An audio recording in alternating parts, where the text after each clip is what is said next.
किसी बड़े महान पुरुष ने कहा है कि तुम सफलता नहीं खरीद सकते, क्योंकि ये तो संघर्षों की कहानी है। नमस्कार दोस्तों, स्वागत है आप सभी का हमारे YouTube चैनल में। तो चलिए आज की कहानी को शुरू करते हैं। आज की कहानी कुछ पछतावे पे बेस्ड है। पछतावा। कुछ समय पहले की बात है, एक लोअर मिडिल क्लास फैमिली में एक लड़का रहता था। वो फैमिली बहुत गरीब थी, इसलिए लड़का कुछ हायर स्टडी नहीं कर पाया। कुछ मतलब छोटे ही पढ़ाइयों में उसको संतोष करना पड़ा। किसी तरीके से वो मतलब अपनी पढ़ाई को कंप्लीट किया। उसका एक ड्रीम था कि मैं जब पैसा कमाऊंगा तो मैं एक कार खरीदूंगा। अब वो धीरे धीरे अपनी पढ़ाई को कंप्लीट किया। कंप्लीट करने के बाद उसको एक छोटी सी नौकरी मिली। अब छोटी सी नौकरी में वो अपने परिवार का जीवन यापन करता था, अपना जीवन यापन करता था किसी तरीके से, किसी तरह से।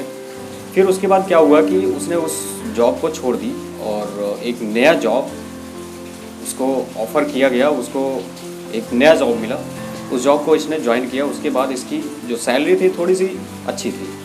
उसके बाद क्या किया, ये पैसे कमाते गया, अपने जो घर का जो रिक्वायरमेंट था उसको पूरा किया, अपना घर बनवाया, सब कुछ किया। उसके बाद सोचा कि अब हमको जो मेरी ड्रीम कार है वो मेरे को ख़रीद लेनी चाहिए।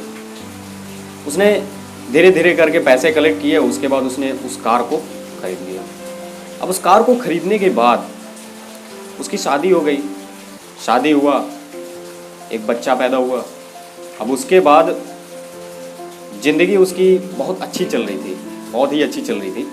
फिर एक दिन क्या हुआ, ऑफिस के कुछ काम के सिलसिले में वो बाहर गया हुआ था।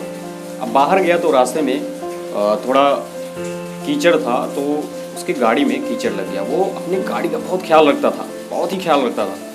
उसकी गाड़ी में कीचड़ लग गया। जब उसने अपने गाड़ी में देखा कि बहुत सारा कीचड़ लगा हुआ है तो वो देख के रह नहीं पाया, क्योंकि अपनी गाड़ी का बहुत सेवा करता था, अपनी गाड़ी का बहुत ख्याल रखता था। उसके बाद क्या हुआ कि वो वापस रिटर्न आया घर पे आया। उसके बाद जो मोटर जो भी होता है स्टार्ट किया अपना पाइपलाइन से, उसको पाइप से गाड़ी को धोने का निश्चय किया कि अब हम गाड़ी धोएंगे। वो पाइप को निकाला, गाड़ी को धो ही रहा था। क्योंकि समय तो बहुत ज़्यादा बीत गया था, इसलिए उसका जो बच्चा था वो छोटा, मतलब 7-8 साल का हो गया था। अब क्या हुआ, वो गाड़ी धो रहा है। गाड़ी पीछे धोया, जो डिक्की थी वहाँ पे ऐसे धो रहा है। उसके बाद उसका जो बच्चा था वो बाहर निकला और एक छोटा सा पत्थर नीचे से उठाया और उस पत्थर से उस गाड़ी को बहुत मजबूती से, बहुत प्रेशर देके उस गाड़ी पे कुछ लिख रहा था। अब ये धोते धोते धोते धोते जब आगे पहुंचा, उसके बाद देखा ये मतलब गाड़ी से पूरा उसको मतलब खुरच दिया था। अब वो बहुत गुस्सा हो गया और अपने बच्चे को बहुत मारा। मारते मारते उसको घर में ले गया, घर में उसको बैठाया। उसके बाद फिर सोचा कि देखते हैं इसने कहाँ उसको मतलब स्क्रैच किया हुआ है। अगर मतलब स्क्रैच हटाने लायक होगा तो किसी शॉप पे जाऊंगा, उसको हटवा दूंगा।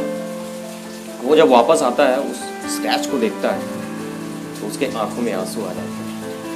अब वो आंसू क्यों आते हैं? क्योंकि वो जो स्क्रैच था, जो बच्चे ने स्क्रैच किया हुआ था, वो कुछ और नहीं, उस पर लिखा हुआ था आई लव यू पापा। अब ये चीज जब उसने देखा बहुत पछताया।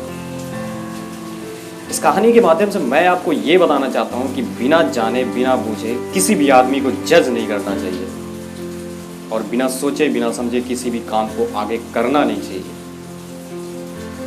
कोई भी काम हो, कोई भी कुछ भी करना हो, उससे पहले आपको सोचना चाहिए, चिंतन करना चाहिए कि ये काम मैं जो करने जा रहा हूँ वो सही है कि नहीं। आशा करते हैं कि ये कहानी आपको पसंद आई होगी, और अगर पसंद आई है तो लाइक का बटन जरूर दबा दीजिएगा। मिलते हैं कल शाम 5 बजे या फिर कभी और एक नए मोटिवेशनल कहानी के साथ। तो आज के लिए बस इतना ही। धन्यवाद दोस्तों।